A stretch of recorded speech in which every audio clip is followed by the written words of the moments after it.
I would like to introduce you, well, actually, welcome you, even better.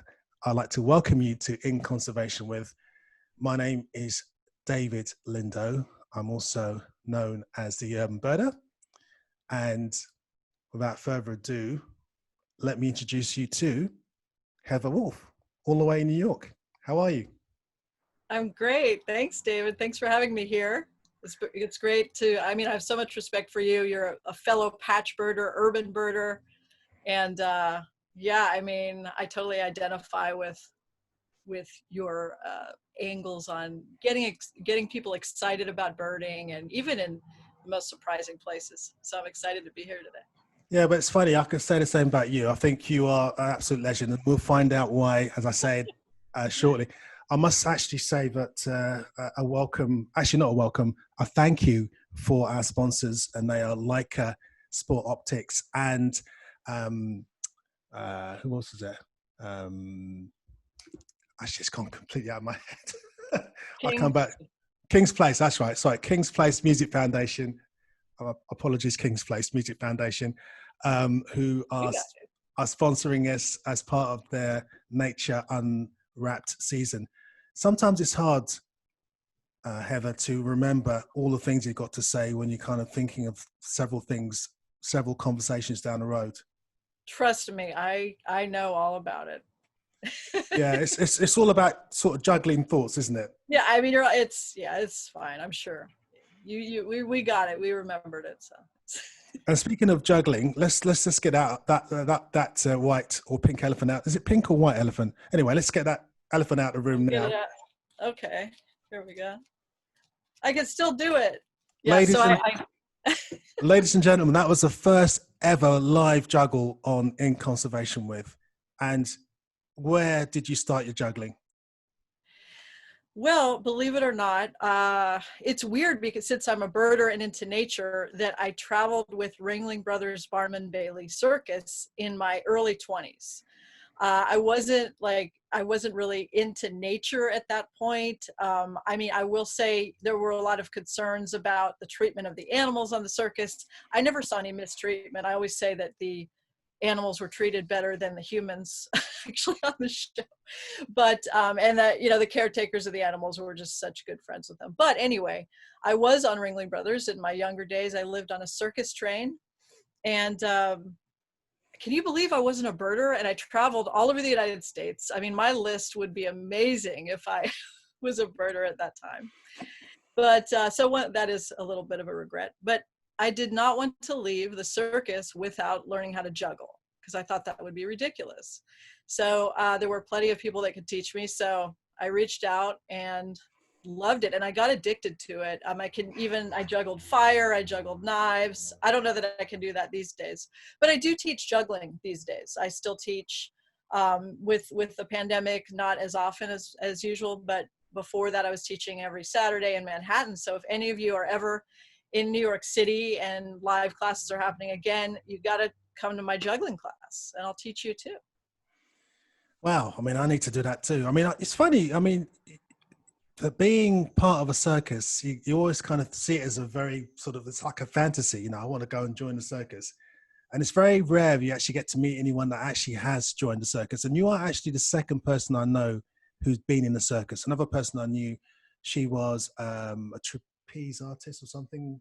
She did something like that. But people in the circus. I didn't say what I did actually. Yeah, I was. So it's weird. I always forget about this, but I was a musician back then. So the reason I wound up on the circus is because I wanted to be a rock star. So the first job that came up as a tour was to tour with the circus. So I did that for 6 years. And when you say musician, what were you playing? So I played bass guitar, electric bass. The circus had a band of, I think it was about 9 people. We had horns and then a rhythm section. And we played for 2.5 hours straight during the show. Sounds like Earth, Wind and Fire. We actually played some Earth, Wind and Fire. We had to play. It was crazy. It was a lot of fun. It was a great way to spend my 20s. But the only reason I left was because I knew if I didn't leave when I turned 30 that I'd be there for the rest of my life, because it was just too much fun. So I wanted to move on to other things. And I'm glad I did, because not only is the circus not around, I think they went out about 2 years ago, but I mean, it leaving and, you know, moving to New York and then to Florida, as we'll probably talk about, and just opening my eyes up to this whole other world of birding. I can't imagine my life without birding. I mean, it's such a huge part of my life now. Okay, so let's get into that episode. How and what happened to get you so hooked on it? Right. So I think when I was young, I always kind of noticed nature a little bit, you know, insects and maybe some birds. But when I lived in Brooklyn here in New York City from 2001 to 2006. And then I needed to escape from New York because it gets crazy here. So I moved down to Florida, to the Gulf Coast, and a place called Pensacola Beach. And it's a barrier island. And as you can imagine, there are so many birds. There are shorebirds. There's also, you know, woodland habitat. So it's great for migration. But I was surrounded by birds. And really, the thing that happened was I was taking a walk on a path that went through the sand dunes. And it's very lunar. It's like white sand. It almost looks like the moon. It's just beautiful.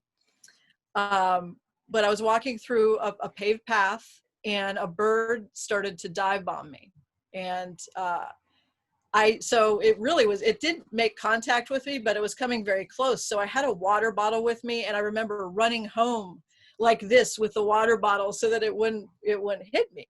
But I was intrigued. So when I got home, I looked it up on the internet, you know, aggressive bird. I knew it looked like a gull, but it wasn't a gull. I said aggressive seagull, whatever. And I found out that it was a least tern. And the reason that it was so aggressive was because it builds a nest, which is not really a nest, but it lays its eggs in a scrape in the sand and surrounds it by shells and some debris. So as you can imagine, these nests are very vulnerable to predators, including humans. So I must have been close to the nest, even though I was on a paved path and this bird was defending its nest. And that's my spark bird, because that's really what piqued my interest. But it wasn't until a little later that I got into birding. I actually went back up to Brooklyn to visit, went into a used bookstore, one of those, it's not there anymore, but it was basically a fire hazard and collapse hazard. So many books in there, towering books. Sometimes they'd fall on me and I'd have to push them back, you know. But I came across this Birder's Life List and Diary published by Cornell Lab of Ornithology in 1986. And I opened it up and it was all blank pages with bird names. And I said, wow, people you could check the birds you'd seen. And I didn't really know people did this. So I'm like, I got to do this. So I bought this empty book, took it back to Florida, and then I looked in local Audubon meetings around migration, and Bob and Lucy Duncan, who are well-known birders, incredible birders and scientists down in Florida, took me under their wing, and I learned a lot from them, and then eventually moved back to Brooklyn. But so least tern and a little birder's diary, and the rest is history. So right now you actually do work for the Cornell Lab of Ornithology. Right. Yeah, it's so interesting that book really kind of sparked my entry into birding as a paper list. And as I got into that, I was familiar with the eBird project and started using that. And after my book was published, before it was published, but when I submitted the manuscript, I said, well, what am I going to do now? And David wrote the great foreword for this book. Thank you, David. Birding at the Bridge. And when I finished this book, turned in the manuscript, I said, well, I got to have a project. I need something to do. So I noticed there was a job with Cornell Lab of Ornithology working on the eBird project. So I applied and I got the job. That was 4.5 years ago. And so I get to work on tools, especially eBird, that I use so much, and then other cool sites like Birdcast, which provides maps of that shows how many birds are going to be coming through during migration. So it's a great tool if you want to know if you can sleep in the next day, like if there's not going to be a lot of bird action, I can sleep in. So, but it was great migration this year. So I was out there all the time. But yeah, so I work from home. Even before the pandemic, I worked here from home in Brooklyn. Well, ladies and gentlemen, this is a fantastic book, and it's filled with all the birds up until publication that there's a Heather swamp sparrow. Exactly. This is actually, we'll talk about it in a second, but this book, all the photographs are Heather's, and also I think you may need to do a rewrite because you've seen a few more species on your patch since, so I'm sure you'll be telling us about them. But Heather and I met, you said 7 years ago, yeah? I think it was 5 years ago. Yeah, 5 years ago, I visited, I heard about Heather and I wanted to meet with her. So we met and we went to Brooklyn Bridge Park, and I was quite amazed because I just thought this woman's amazing, because instead of doing what most people would have done, which is just gone straight to Central Park, she has found her own place, regardless of what anyone else thought. She's birding it on your own initially, weren't you? There was one other person that had reported some sightings there, but generally, there was no one birding it regularly. Yeah, I was just trying to say, just run with me with that one, because I know that, you know, one make the story great. Anyway, she's birding on her own. I'm rewriting history here. She was birding on her own, and, you know, it's fantastic. I love the fact that you just went out and you became a finder as well as an explorer, an urban explorer, finding your own patch. Brilliant. And I respect you totally, and I have to doff you for that.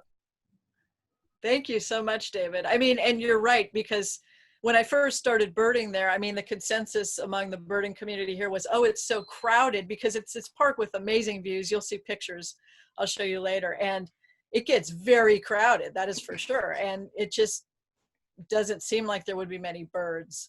But I've seen incredible birds even when the park is totally packed. So I started hitting the pavement and trying to reach 100 birds, which actually is not that difficult there. The book had my first 134 species, and yeah, I'm up to 171 right now as of a couple weeks ago. Oh, so that's amazing. And when I did visit, I had a couple of lifers, including, ironically, that swamp sparrow that I just suddenly opened up the page on. So that's fantastic. But anyway, listen, just tell us about your patch. We're longing to hear and, you know, how you do things and about your patch. I can almost see my patch from outside my window. So my patch is Brooklyn Bridge Park, as you mentioned. And so there's Manhattan and then Brooklyn to the east of it. And they're connected by the Brooklyn Bridge. So basically, I live about 1.5 miles south of the Brooklyn Bridge on the water, on the East River, which is actually a tidal estuary. And Brooklyn Bridge Park runs under the Brooklyn Bridge and down towards where I live. And it's an interesting place in that it's kind of a long park. You know, it doesn't have these big expanses. There's like, I think it's 83 hectares, and it's really thin, but there are these piers that they redeveloped and put in habitats. And over the years, more of these have been developed. When I first started birding here in 2012, this Pier 1, which is right under the Brooklyn Bridge, was really the only developed pier. And but it had a lot of mature trees. It has lawns. It has a salt marsh, a couple of freshwater ponds, and it's along the estuary. So you get quite a variety of species at Pier 1 alone. But over the years, a lot of different habitats have popped up, and I've got pictures of these too, but a flower field meadow, a lot of prairie grasses, and a large lawn that proved to be amazing for sparrows last year when it opened. And so, I mean, what's really cool is it's kind of a patch, like there are many patches within the park. Like if I don't have a lot of time, I can bird just Pier 6, which is the meadow, and see what I find there. So yeah, it's amazing. And the backdrop of the landmarks of New York City are visible as you're birding. So you're looking in your binoculars at a catbird and you see the Brooklyn Bridge in the background. You know, it's Yeah, just that's what I found great. Birding under the shadow of Brooklyn Bridge. It was amazing. right. Yeah, it really is.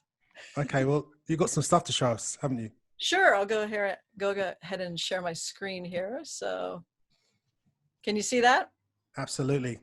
And Excellent. by the way, just sorry before you start, Heather, Zoomers, if you want to see the presentation at its best, then switch to speaker view, and then you'll be able to see the whole screen as opposed to a load of dots. Okay, thanks.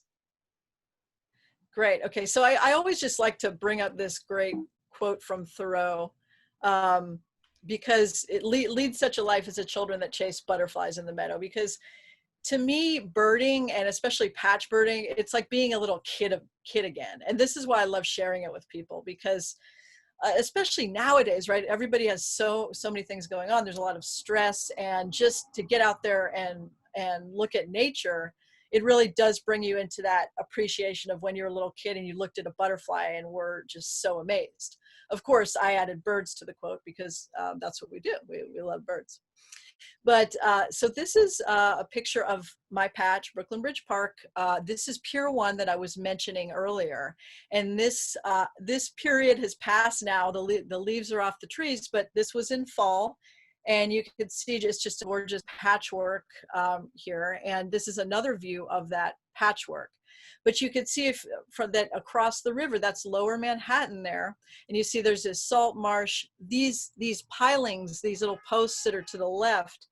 Not only is this one of the most popular spots for people to take landscape photography without birds, they line up here at night to take pictures of the reflections of the lights from the buildings onto the water, but these pilings have gulls, rare gulls during the winter, all sorts of ducks, and interesting things show up there sometimes, like wood ducks. But what's really cool is right there across the river in Lower Manhattan, where I'm pointing at this building, every spring for the past few years, there is a raptor that's been nesting here, which everybody loves, the Peregrine Falcon. So New York City has the highest density of peregrine falcons anywhere in the world. And they have a webcam set up there that a lot of people get addicted to watching. And I can actually, I'm looking at that building right now from my place. So the peregrines obviously visit the patch quite a bit. Sometimes I've seen two at once. So that's exciting. And if you don't know, these birds can make 240 miles per hour in a dive. So that makes them the fastest animal on the planet, not just the fastest bird, but the fastest animal. Looking a little towards the south, you can see the Statue of Liberty from my patch. So the sunsets here are amazing. You get gulls flying by, sometimes in the evenings, egrets and things like that. And it's got this very industrial feel with container terminals and stuff, just a really urban vibe, making it really cool for photography. This is actually a picture from the book, a very lucky shot. You could see I've learned to stage myself in front of the landmarks and just kind of wait because especially, I mean, with gulls and stuff, it's pretty easy, but this one was definitely lucky with the brant. So that's one of my favorites. And this is just a recent photo. There's something really a bit disturbing going on in the patch right now with a lot of fish dying in the East River. And they think it's because of lack of oxygen in the water, but they're looking into it, the Department of Environmental Conservation. But my theory is that this has been happening a couple weeks ago, and that's why this bird, the red-tailed hawk, perched so close and was looking at the water. I don't think they eat fish much, like bald eagles eat fish and things like that, but all the birds seem very riled up. So there was a red-tailed hawk perched right in front of me. There were a lot of people around looking at this hawk. There was also an American kestrel, another raptor on another post, and then some crows, and then a mockingbird trying to get in on the territorial defense action. So something weird was going on with the fish, I felt. But anyway, I got some great pictures that 2 weeks ago with this. This is the red-tailed hawk chasing the crow with the buildings of Lower Manhattan in the background. And you know, you could just see there's the Brooklyn Bridge, that's Pier 3, and the crow is harassing this red-tailed hawk that's on the light post. Sorry about that, that's a little alarm. But so basically, so you see that the Brooklyn Bridge is at the top of this orange rectangle. The thing that's crossing the river, that's the Brooklyn Bridge. So the orange rectangle is my patch. The park does extend beyond the orange rectangle, but I primarily bird south of the Brooklyn Bridge because every time I've gone north, I just don't see that much. So, and my home is the green home icon down at the bottom of the rectangle. So you see I live very close, which is important with a patch. It makes it easy to visit all the time. I even get to bird there at night, which is awesome. So you can see it at this, from this overhead view, that there's all these piers that are jutting out from this long park. So it's very interesting. And as I mentioned, when I started, Pier 1 was where most of the birds were showing up. And that's where the arrow's pointing. And this is a picture of Pier 1 taken from the actual Brooklyn Bridge. And every time I see this, I just can't believe the number of birds. I mean, I would say out of the 134 birds that were in the book, 90% of them were probably spotted in this little area. And it's, when you're in there, it looks a lot bigger than from above. But within here, there's 2 lawns, and there's also a couple of freshwater ponds, as I mentioned. And then that out there in the distance, beyond that red barge, that's Governor's Island, which is another great patch. Has a great bird list as well. So when I was starting birding Brooklyn Bridge Park, I wasn't really sure what I'd find, but I really came across some amazing birds and some real rarities. And this is probably one of the rarest birds that has graced the paths of Brooklyn Bridge Park. This is a Sora, which is a type of rail. And I was really surprised because it showed up on a lawn, and it usually would be in a marsh or something, but luckily it found its way over to a marsh on the same pier. This is Pier 1. And a lot of birders from the tri-state area, in the New York City tri-state area, came to visit this rail. So that's always exciting when you get to help people add to their year list or their county list or state list, whatever they're doing. But the reason there are so many birds that I saw at Pier 1 is because they have really mature trees in a variety of habitats. And these trees that you're seeing here are northern catalpa and also paulownia trees, and they have these really big heart-shaped leaves. And insects collect under these things. So the migrating birds, when they're coming through, they go crazy. So you get all sorts of birds, warblers that you're seeing here. On the upper right, that's a rare Philadelphia vireo. Even hummingbirds and orioles sometimes fight over the flowers here. It's a paulownia blossom, which actually this is a non-native tree for this area, but the catalpa is native. But even still, it attracts hummingbirds and the orioles. And what's really cool with the orioles is they pierce the base of these flowers and they drink the nectar. So if you walk around that area I just showed you, after the blooms have fallen, you'll see they all have little slits in them because the orioles were eating or drinking the nectar from them. So these are just some of the birds pictures I took at Pier 1. This is a red-eyed vireo and a sweet bay magnolia, common yellow throat, which is all over the park during migration. We always get a lot of black and white warblers, which is a crowd pleaser because they forage very low and are easy to observe. And then Scarlet Tanager, we get not too many, but every year we do get these. And this past May, one was eating a discarded apple on a lawn, and I was sitting on the lawn taking pictures of it. And I think people noticed me before the bird, but the fact that they wanted to know what I was doing, and then they saw I was aiming at this gorgeous bird, and all these people gathered, and it was just really cool that they all got to see such an amazing bird. This was the actual bird that was there. Now, what's interesting is a lot of people, especially new birders, think that have a conception that in the summer here in New York City, it's not the best time to bird. But I think exactly the opposite, especially if people are starting out, because you have breeding birds. And when birds are breeding, they have to stay here. If they have a nest, they can't really leave. They're there for the duration, you know, the few weeks where they have to raise their young and all of that. And we get some really, really cool breeders here in my patch. We get one of my favorites, the gray catbird. There's actually still one, at least one, hanging around. I saw it this morning. And they breed in several of the piers, most notably Pier 1. Also cedar waxwings, which this is a very nomadic bird. They other times of year outside of breeding season, they'll kind of stop by for 10 minutes and then take off. You know, a flock will stop by. So they're kind of hard to see. You kind of have to be at the right place at the right time. But since they breed here in the summer, you can basically see them every day for about a month or two.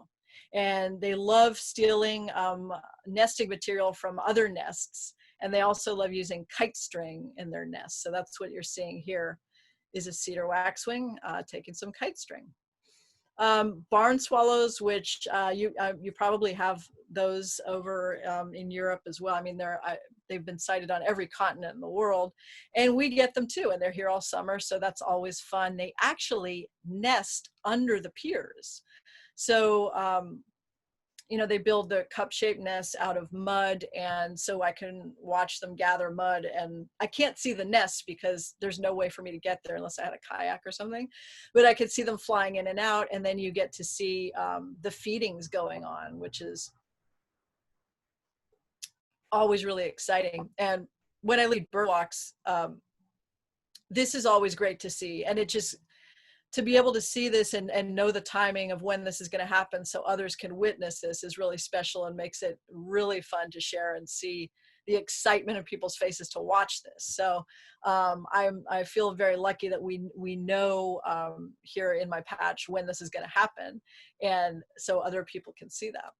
Oh, speaking of bird walk, so here's some of my bird walkers. Maybe some of you are on the call, and this is over at Pier 1, and I'm not actually doing in-person walks right now. I tried one, but it was a little tough with the mask and everything and being able to be heard. But I'm definitely going to start walks up again once things improve, and because I just love sharing it with people.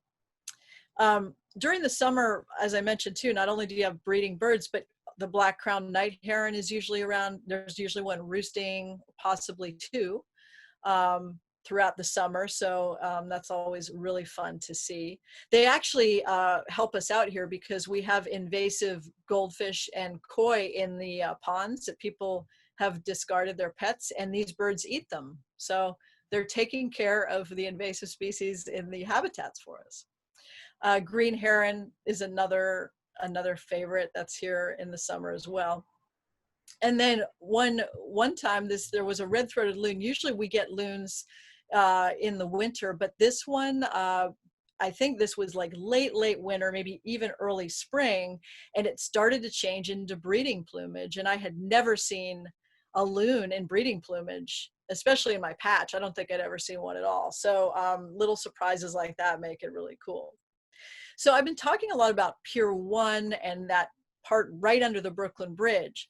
But after the book came out, Birding at the Bridge, all these new habitats started opening. So the first one to open was this Pier 6 meadow. It's like a flower field at the opposite end of the park, which is actually closer to my apartment.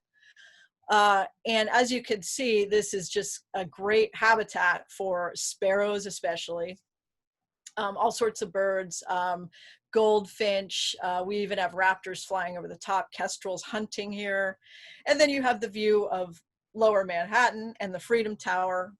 So it's got a path that goes all around the meadow, and there are surrounding lawns as well. So here's the path. This is more what it looks like now. Most of the flowers are not around right now. There are a few aster left, but this looks a little unkempt, right? But you know this is great for birds. So right now we have a rare Lincoln sparrow that's over there. We also have a white crowned sparrow, things like that. So birds are definitely using this habitat. And really, when this opened after the book came out, I'm like, oh, I wish I could have included some of the species, you know, that are showing up here. But this isn't all too. There's a lot of other new places, but those are some other pictures. But at Pier 6, Pier 6 also has that meadow surrounded by catalpa trees, but they're younger, so they're almost eye level. So when you're birding Pier 6, people ask me, how do you get such great photos? It's because the habitats and trees are pretty young. And so I get eye level with this golden crowned kinglet that's kind of hanging like an acrobat, as I mentioned, getting the insects from under the leaves. Same thing with ruby crowned kinglet.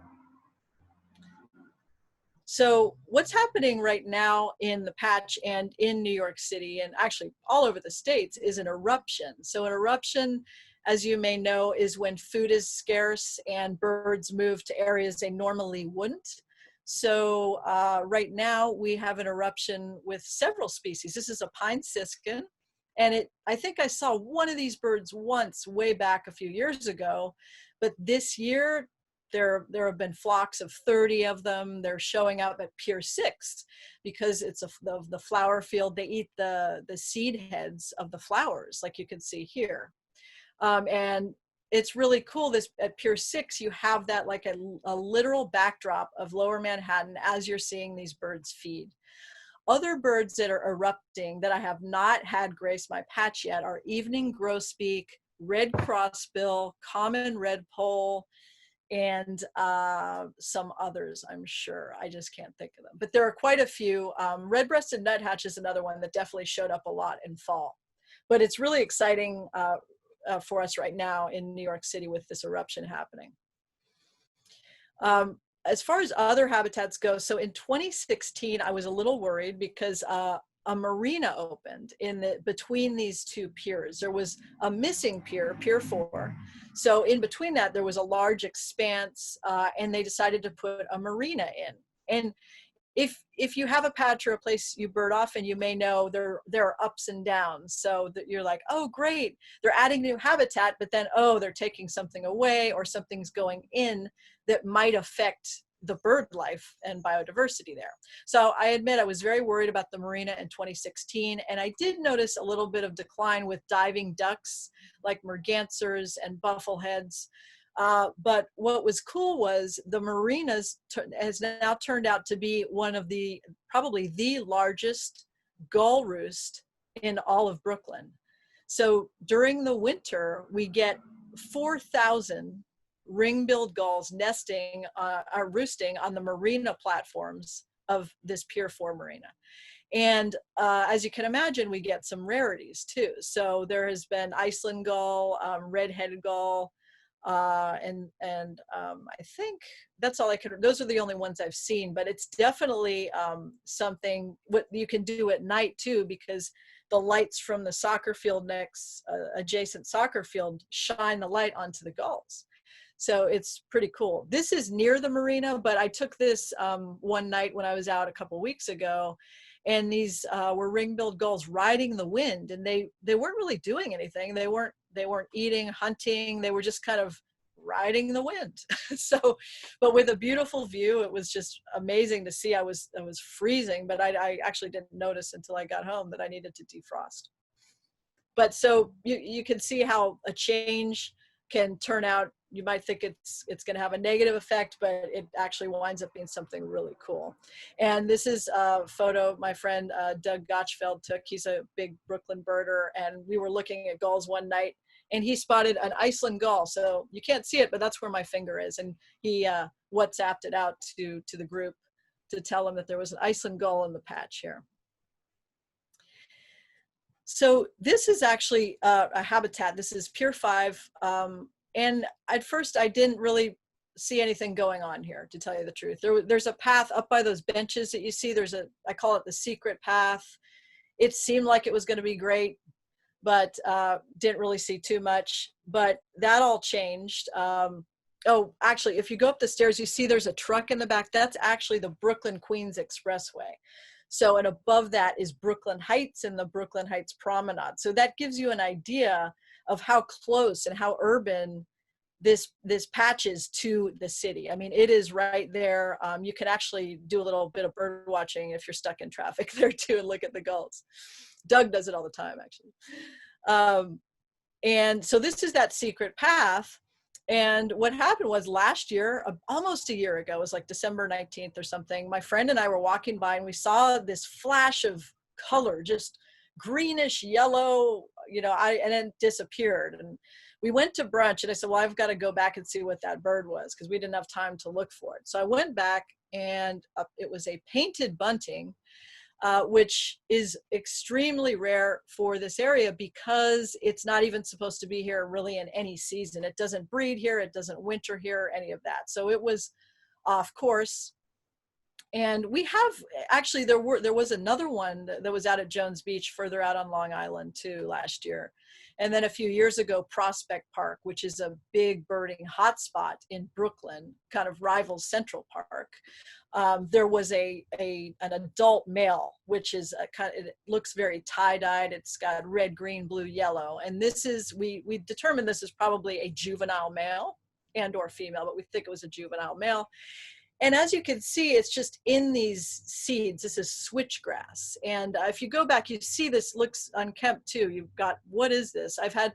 I saw people walking by the other day and they're like, what is this? It's a fire hazard. They need to cut this back. And it's like, no, we need the painted bunting to come back. But really it does, these areas provide such a food source for these birds, and they find it. Here's a better picture of that same bird showing a little bit of the green. And this bird actually stuck around for 2 months. So as you can imagine, over 100 birders came to see it over that time. And it was a real skulker. You know, it hid in the grasses, but kind of tough to get good photos of. But luckily I lived very close. And then somehow it got on the news, on the CBS, the local news here. Somebody told me, hey, your painted bunting's on the news. Not the best picture, but, you know, so it's a little rock star. So it's really cool because when these birds, when you find rarities and they show up on the local news, that can be the spark bird for other people. There was a mandarin duck that was in Central Park, which probably was an escaped pet or from the zoo or something. But I've met quite a few people that got into birding because of that mandarin duck. So same thing with this painted bunting, a couple of people. So I'm always psyched when they cover it on the news. So here's yet another habitat. This is Pier 3. It's a large lawn, as you can see, but surrounded by young trees as well, and some prairie grasses. So this turned out to be great for sparrows, and with amazing views. So this Nelson sparrow showed up in the fall of 2019. And I forget what number that was, but really cool to see that bird just on the lawn, and it was here for a couple days. But the funny story about Pier 3, so you saw that large expanse. When they were putting in those habitats, and they had first put the lawn down, obviously they had a problem with Canada geese coming by and eating up all the grass. So they tried this method of putting out these fake coyotes. So when I first saw this wasn't open. I saw it from above and I thought there was a real coyote on the pier and I freaked out, but it was not. It was a cardboard cutout. But really the geese were not fazed by it at all. They walked right towards it. They even tried, the staff tried putting plastic ones, 3D coyotes, but it did not stop the geese. And then this one too is that there was this is courtship of a common tern, and this little piling right next to Pier 3. And I always used to see this piling from a distance because Pier 3 was not open. But once it opened, I was able to get right next to these terns and witness the courtship. And guess what? A few weeks ago, this piling was removed. So, you know, that's what I'm saying, the ups and downs, but I'm so glad I did get to experience this. So as you can see, all these habitats have changed. Initially, it started out with Pier 1. Now I've got all these other places to cover, right? And I have a growing list of birds like common goldeneye, prothonotary warbler. This is a yellow-breasted chat. This was one I'd been waiting for a long time, a Blackburnian warbler, which I found right here in these trees. And then most recently, a clay-colored sparrow. So that was number 171. Really with patch birding, what I love about it, there's always something new to see. A harbor seal even showed up. This is a seahorse, a lined seahorse, which, yes, if you're wondering, it did get eaten, unfortunately. But really, when it all comes down to it, I just love observing even the most common of birds, like pigeons fighting house sparrows, and birds eating these. It's a yellow-rumped warbler eating aphids. And obviously that's kind of got me interested in insects, because you see I have pictures of insects. So in the summers, we've got these amazing, amazing things to see. And the gardeners here help me find these things. And I get to, took me a long time to get a picture of this one, but it was definitely worth it. And then I have a good dialogue as a patch birder. People see me doing this, and the gardeners have reached out to me. So I've informed them about the importance of the bayberries for the yellow-rumped warblers, which eat them during the winter. So that results in us having some overwintering yellow-rumped warblers. And also the prairie grasses I mentioned, the staff now calls me to see when they should cut the grass and make sure it's okay and that it won't affect nesting birds, which I really appreciate. This is the newest habitat. I think it's like the last one. This is the Pier 2 uplands. I think I saw an indigo bunting here already, and I'm hoping to get something great here. But really through all of this, my favorite bird, it's the white-throated sparrow, because it sings that all through winter. So it's here now, and it's going to be getting me through the long, cold winters in New York City with its song. So with all of this, I mean, I really have it all here with my patch. I have no complaints. I love it. And I get out there as much as I can, but there is one thing missing, and maybe some of you may have guessed, but it really is an owl. I don't have an owl on my patch list yet. So I'm trying really hard, and I hope to get that this winter. So that's my patch. And that was, can you hear me, by the way, guys? You can hear me, can't you? Yes. That was incredible. I feel so excited. And I love the idea of urban birding in terms of having that patch surrounded by urbanity, yet you can find birds and other wildlife. And it just shows that, you know, there's so much nature around us, and people just you have to try and get people to connect to that. Do you find that people in New York, in Brooklyn, people who aren't into nature initially, do they connect very easily once you've kind of shown them stuff like this? Oh yeah. I mean, they really do. It's when I'm out there, you know, cause I have the big camera, I have the big lens. So they'll see me taking photos and they'll ask, what are you looking at? And then I'll tell them, and I'll get them on the bird so that they can see it. And this happens all the time, where then I see them out there the next day, the next weekend, they're looking at birds and they've got binoculars.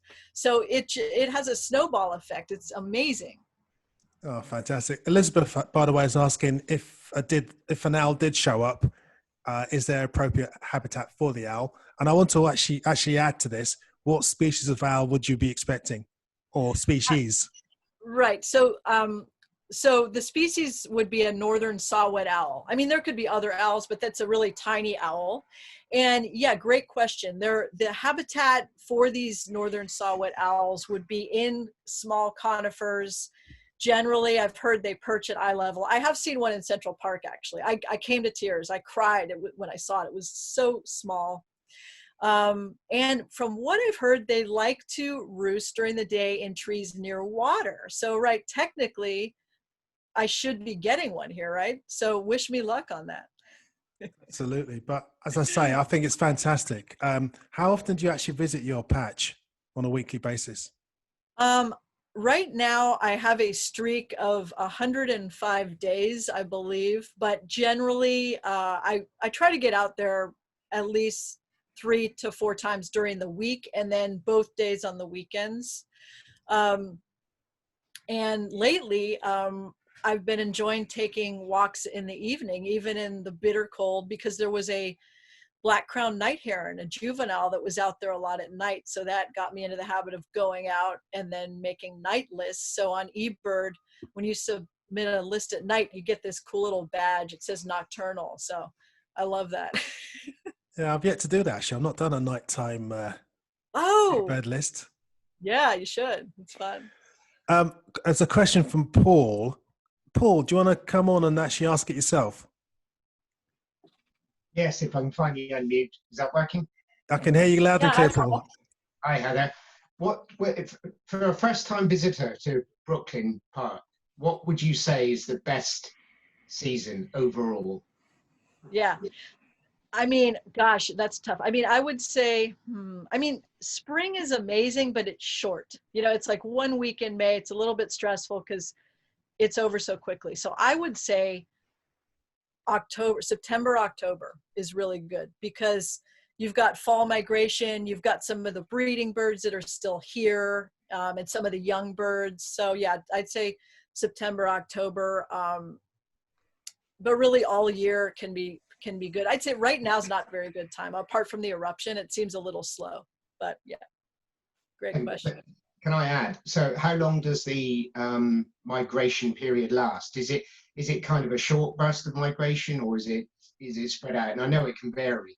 Yeah, great question. So spring I mentioned is short. So it does kind of start March and then it goes through like maybe June, but really there's not a lot except for the second week in May, like the first 2 middle weeks of May. But with fall, fall migration starts in late July and it's kind of still going on because we still have migrants like the Lincoln sparrow I mentioned that has not left. But the peak is September, October, a long time, and the birds are taking longer to move through because they're not in a rush to get to their breeding locations in the north. So they stick longer when they pass through here in the fall. So that's my favorite migration, I'd say. Brilliant. Thank you. Sure. Thank you very much, Paul.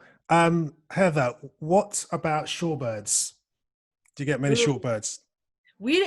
I started with shorebirds in Florida, and I think I was pretty good with identifying shorebirds, and now I'm sure I'm horrible, but we don't get a lot of shorebirds here. So in my patch, which is weird, but it's inland, so it's in the harbor. So occasionally, like I've seen a killdeer, a spotted sandpiper every migration we do get. Some people have seen sandpipers, but yeah, we don't.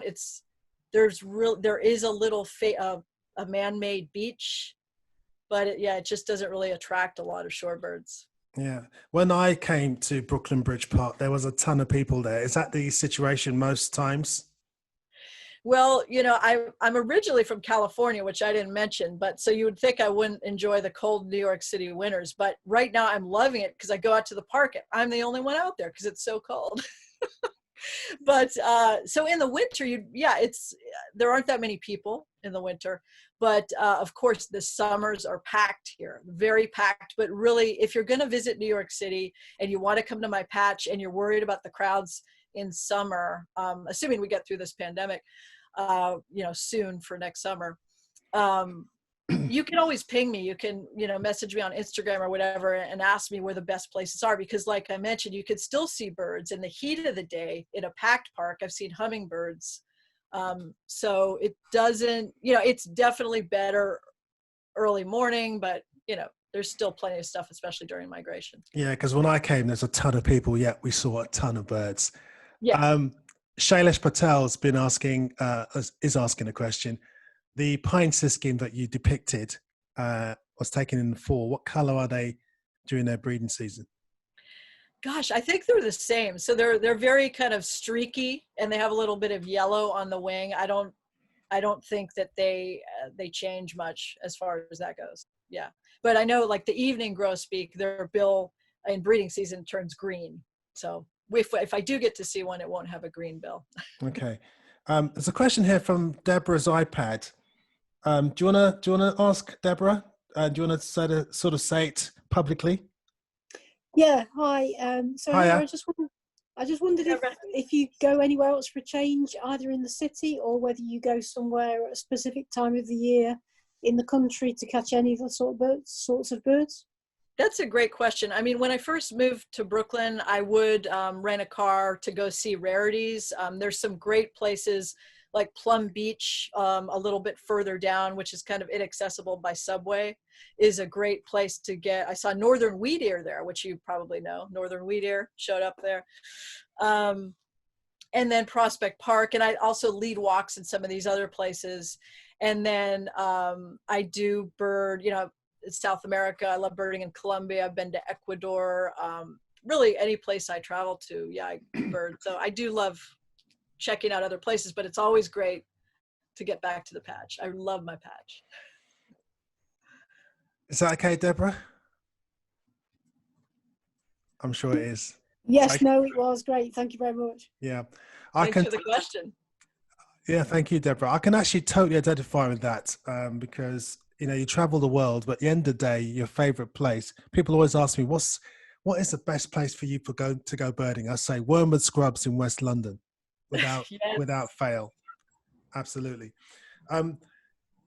We got a couple more minutes for a couple more questions. One question I need to ask you about, I mean, it's great. I mean, I can't express how great this is, the fact that there's an urban patch. And by the way, do you go to Jamaica Bay? That's another classic place So New Jamaica York. Bay is great, and I actually went out there recently. I had my evaluation with my boss from Cornell out at Jamaica Bay because I couldn't make it up to Ithaca. So when he was flying through JFK, we met at Jamaica Bay and had my yearly employee evaluation and did some birding.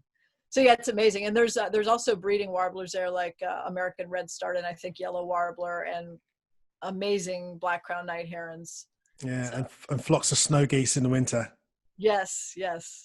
Fantastic. It's incredible. So you mentioned in your talk that you have dialogue with the gardeners and people like that. Do you actually have any more involvement in the habitat management? Because again, I can see parallels with my local patch, Wormwood Scrubs in West London, in that I've been going there for years, and I eventually kind of got the ear of the council, and I was helping to sort of plan the times when they were doing certain things. And That's also the fact that you kind of, through all the things you find, you draw more people in and they become more interested. So do you actually have more involvement? Do they sort of, you know, really look to you in a big way? I mean, I don't know. I'm not officially on the staff or anything, but it's really cool that, yeah, they actually call me. So the head horticulturist, her name's Rebecca McMacken, and she has her staff call me before they do any cutting.